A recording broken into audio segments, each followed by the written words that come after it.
Welcome everyone to another episode of BizTalk with Emmanuel. In this episode, I spoke to Jessica Day, the co-founder and chief marketing officer of IdeaScale, and Whitney Bernstein, VP Innovation Strategy and Customer Success, about the connection between idea management and customer experience. In my personal experience with some organization, improving customer experience is largely the responsibility of the sales or the customer service department. During this interview, I was quite intrigued by the fact that some of the best ideas on customer experience doesn't really come from the two departments at all. So how can idea management improve customer experience? Let's listen into my interview with Jessica Day and Whitney Bernstein on this episode of BizTalk with Emmanuel.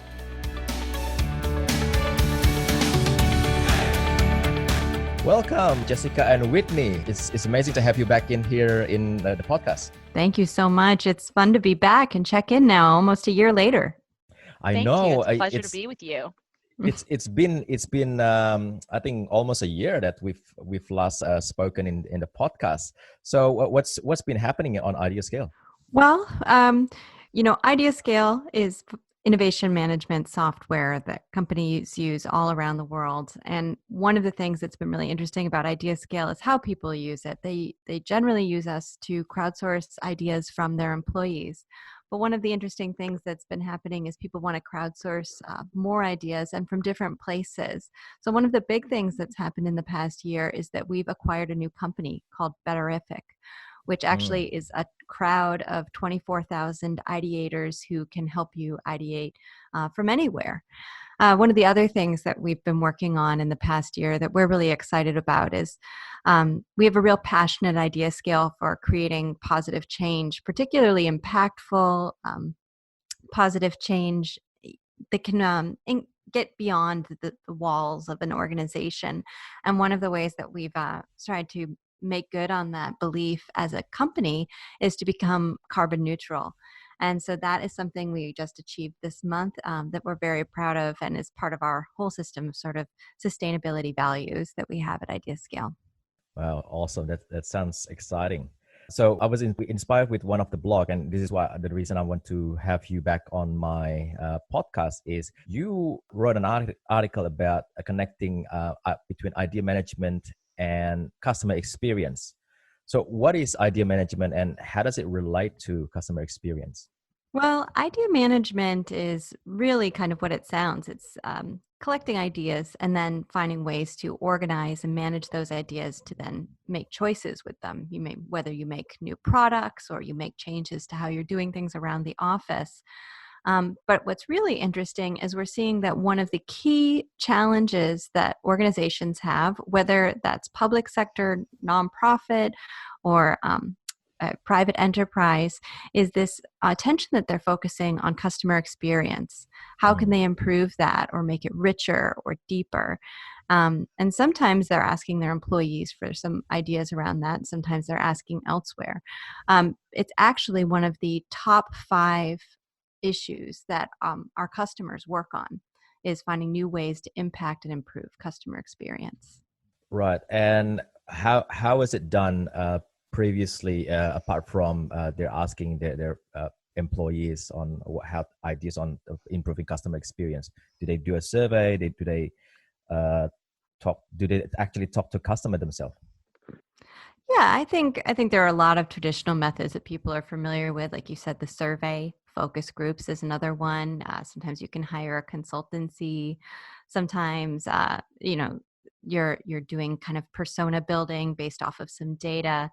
But idea management is specific, ideas related to customer experience. There could be many different nuances to that, whether it's, the customer experience using a particular app or the customer experience when they're buying a product. But it's ideas that are specifically related to that, the customer experience. Okay, so is this something that's new in terms of how we do it, how we're doing it this way now, or has idea management been around for a long time? I think that in some ways it's a very old concept, getting ideas from a variety of people on how they can address this key concern and this particular interest. But I think the way that we're doing it is changing. The transparency related to it is totally new, I think, so that anybody can not just suggest an idea, but also validate that idea or volunteer to be a part of making that idea happen. That means that you can ask, as we talked about, our employees, but you can go directly to the customers as well. Do you have a story on how idea management and innovation impacted customer experience? Maybe one of your clients? I think Whitney can speak to some of some of our examples. Sure, I'd be happy to. One example that I think would be particularly interesting to dive into is one of our clients. It's a hospital system called TriHealth. It's based in the Ohio area. To orient your listeners, it's a system of about 6 hospitals. It's a 6 hospital systems, has 800 physicians. It's the 4th largest employer in Cincinnati, and it has about 12,000 team members. So that's a little bit of scale. Yeah. So you have a sense of who this organization is in terms of size. Yeah. So what was really interesting about their approach to crowdsourced innovation was that it was an initiative that was brought to the table by the CEO, championed by the CEO, Mark Clement. And he brought some really interesting data to the table for his team to look at. He said that there's some really important research that shows that highly engaged team members result in a better experience for patients, and that leads to better patient outcomes. And that's kind of hospital lingo, patient outcomes for a shorter stay at the hospital, saved lives. So it's really, really impactful. So if your customers are your patients and you can save more lives, that's a pretty big deal. So he brought that to the table and he said, let's do some crowdsourced innovation. And they launched their program in 2016, and their employee engagement score was in the 26th percentile before they launched. And after they launched, their employee engagement score skyrocketed up to 74. So wow. Their program, so they did a number of things during that time, but they attribute it largely to their idea management program, this jump in employee engagement. And now you might ask, hey, well, really, what implications does that have for the patients, though? That was my next question, yes. Interesting research, right? Yeah. So there's this interesting research. Were there improved patient outcomes, right? So I can name a couple for you that they shared with us. We were really pleased to hear these. They had the patient experience in ambulatory surgery increased in terms of their score from the 22nd to the 56th percentile. So those patients were having that improved experience in the ambulatory surgery area. There was a significant drop in falls with injuries. So there was a significant drop from 2018 to 2019. So fewer falls in the hospital, which can be a big health issue and a cost to the hospital as well. And then there was also a significant drop in hospital-acquired infections from 20.7 infections per month to 17 infections per month. And across a full year and across a hospital, and when you think about the kind of the scale of the impact infections can have, that was a really big health outcome that they saw. And they summed it up. They basically said, if our team members are engaged in the workplace and they like what they do, our patients are having shorter stays and fewer people are dying. And this is kind of the hard data that they were able to piece together. So I thought that was really impressive. And their IDEA program was a really big part of engaging their employees. So that's one of the stories for outcomes. I think what's really interesting about that too is that it's not always like a one-to-one. It's not like every idea in there was like an idea as a way to reduce hospital-acquired infections, but the overall engagement led to those things happening anyways. Some of it was one-to-one, but not all of it was, and it still had those results. Yes. Yeah, you kind of answer what I had in mind, whether this managing this idea management, the new idea management system actually contributed more into the employee themselves and have indirect impact to the customer Mm-hmm. experience, or does the Mm-hmm. idea management actually contribute directly to Mm-hmm. the customer experience itself, Mm-hmm. which means Mm-hmm. does the feedback the employee has about the customer or about themselves? I don't know if you can share Yeah. with us. So, from what I understand and what I know about the program, I think that both are true. So, what I mean by that is that there are ideas, specific ideas in the system that were for, say, let's implement this new specific technology that will reduce falls. Mm, Perhaps a new walker. We need an updated walker, and it's going to save us some money and it'll reduce some falls. That, like, let's implement a specific idea like that. But then also what Jessica was saying, which is that those empowered employees, they look around and they say, I can take ownership of this space and the excellence that we can deliver every day. And I wow. feel like a sense of pride and a sense of ownership and a sense of engagement in the outcomes here. And I think both are at play, and that's what I've understood in talking with the client as well. But I do also encourage your listeners to jump on our website and listen to the presentations. These clients have had told their story themselves, and so you can hear them kind of in their own words Mm. relay that. That's awesome. Well, people usually, when they want to improve customer experience, they're actually looking specifically on the customer themselves. Whereas with idea management, you actually look inside how you can improve your external experience. That's really amazing, I think. So, is there another example from a different sector that you can share with Yes. us? Yes, I'd be happy to. So now let's shift from the hospital setting to the bank setting. So we work with a credit union. We work with several credit unions actually, but the one I'm going to share with you today is the Redwood Credit Union. And as most credit unions are, the Redwood Credit Union is deeply dedicated to constantly improving the member experience. And the members Mm, are their customers, right? So they're members of this union, this credit union. And the Redwood Credit Union has been collecting ideas to improve the member experience for years. They started doing this, in fact, kind of in a manual fashion before they engaged IdeaScale. And then they've been working with us for over 4 years now to manage that volume of ideas that they collect.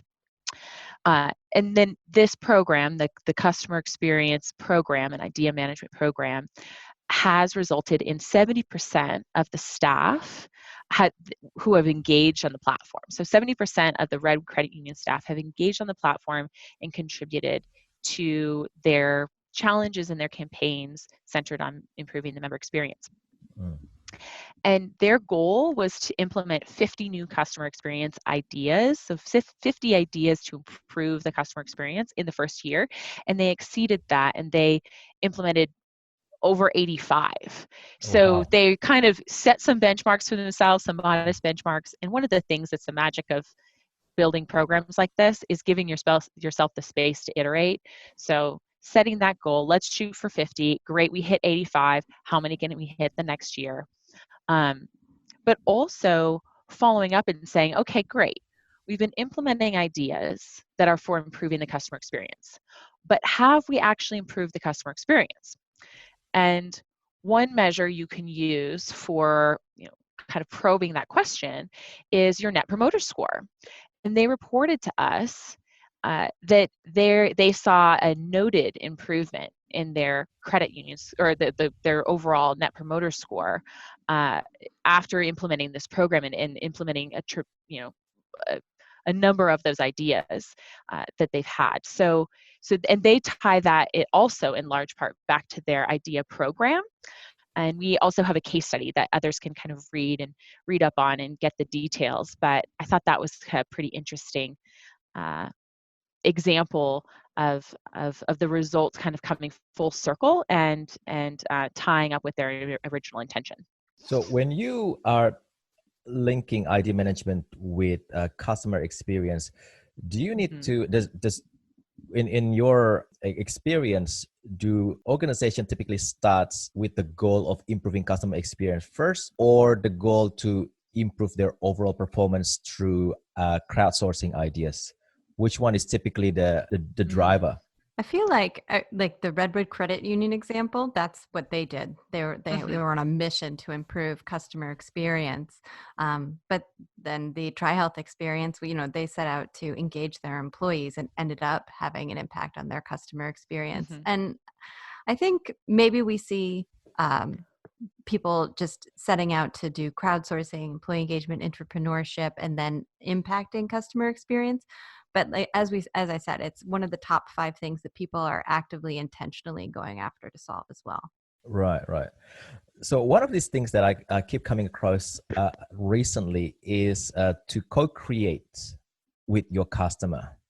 So I don't know if this is right up your alley. When it comes to customer experience, is there such thing as customer co-creation? What is customer co-creation? Yes, there definitely is such a thing, and it's basically a strategy that brings together different groups of people, maybe that are not always typical to creating a new product or a new strategy, and very often those groups of people that you're collaborating with are your customers, and so it's kind of this radical approach to your new product development. So that's when you say, okay, I want to create this new offering or deliver my service in a new way. I wonder who among my customers has ideas on who to do this, or even better, is already working on a way to do this.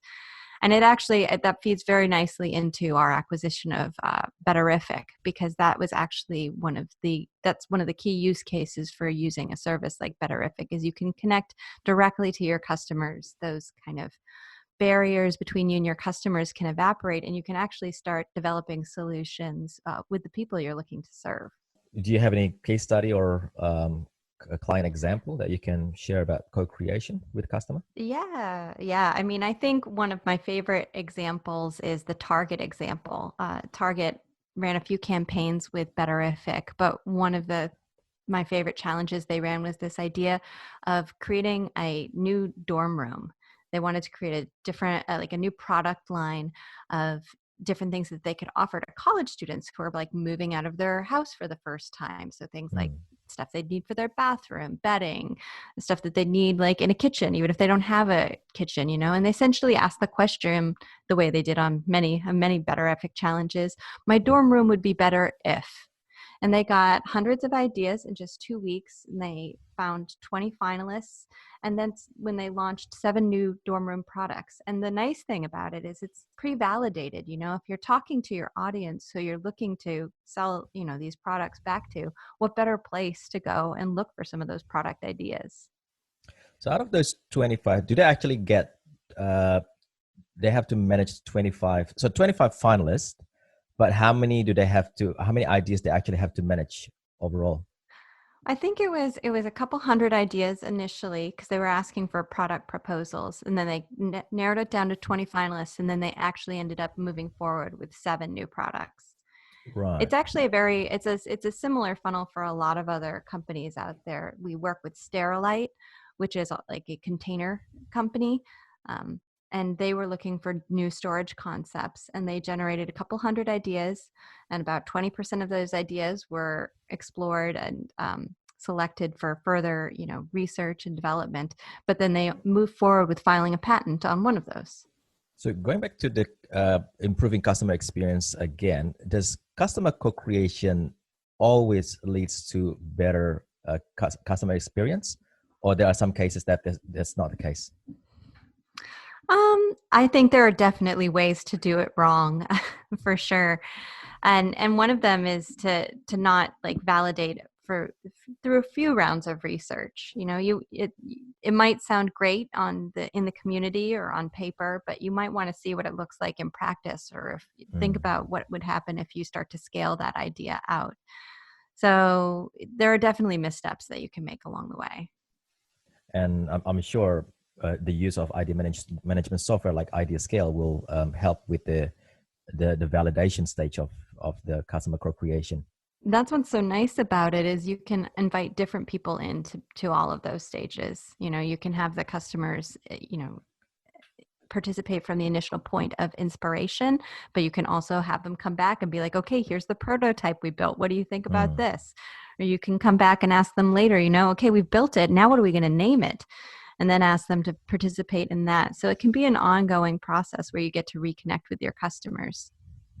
That is awesome. So exciting to see what's happening on IdeaScale. So what's next with you guys? Are you going on a global tour or something? We are headed back to Australia. We've got an office there now, and we're going to check in with our customers and our prospects there. But the other thing that we're doing is we're participating at the Australian Entrepreneur Summit. Mm-hmm. I'll be speaking there. And I think entrepreneurship is a really, really great topic that marries well to customer experience, because I think more and more organizations are focused on this topic, and it's the entrepreneurs that are going to be able to steward some of these ideas forward. It requires these internal champions to make some of these changes happen. And so entrepreneurship and customer experience are really well combined. So we'll be participating at that, hosting a few small meetups of our own. And of course, we'll be coming back here for Open Nation, our global summit in October again this year. Right. So Australia visit in March, because Yes. I understand the Entrepreneurship Summit is in Brisbane in March. Any other cities that you'll be visiting apart from Brisbane and Melbourne in March? Yes, the following week we'll be in Perth, and we'll be hosting an event in Perth on the 20th, I believe. Oh no, it's the 26th. I'm sorry. The following week is the 26th in Perth, and then we'll be hosting another event in Melbourne on April 2nd. Awesome. That sounds like a fun tour around Australia. So it should be. Yeah. So hopefully we'll see you, Jessica and Whitney, both of you here in Australia. And really thankful for this episode. And I hope we get to do this again, next year or in a few months' time. That sounds great. Great. Thank you. Thanks for having us. Thanks for listening. I hope you enjoyed and find value from the discussion in this episode. Don't forget to leave some comment or write your review on iTunes. I'm really looking forward to hear what you think about this podcast. You can also leave your comment on my Facebook page, BizTalk with Emmanuel. If you have any question about anything we discussed in this episode, feel free to send me a message using the button provided on the page. Until next time.